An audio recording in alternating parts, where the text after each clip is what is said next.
چیز ہے مال فدا کرتے ہیں.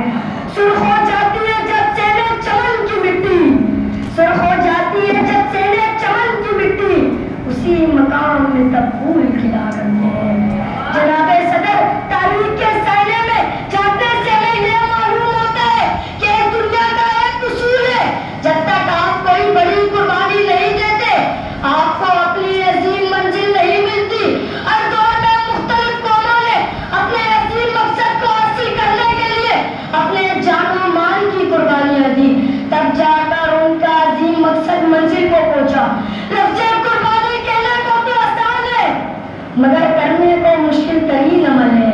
یہ ہمارا ایمان ہے کہ حضرت ابراہیم علیہ السلام نے اپنے پیارے بیٹے حضرت اسماعیل علیہ السلام کی قربانی نہ دیتے تو دین ابراہیمی قیامت تک نہ پھیلتا. اور اگر حضرت امام حسین رضی اللہ عنہ اپنے بچوں کے ساتھ کربلا کے میدان میں عظیم قربانی نہ دیتے تو نبی پاک صلی اللہ علیہ وسلم کا دین محمدی قیامت تک پروان نہ چلتا.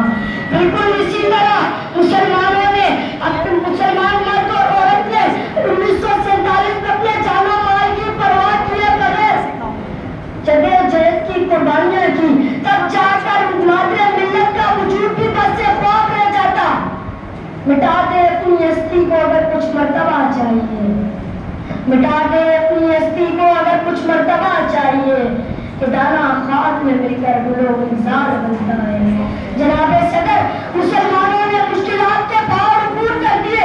ہندوستان کے مسلمان کی ہڈیاں اینٹوں کی جگہ اور خون پانی کی جگہ استعمال ہوا.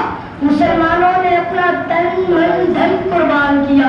اس قربانی سے بہت سے مسلمانوں نے جامع شہادت نوش کی.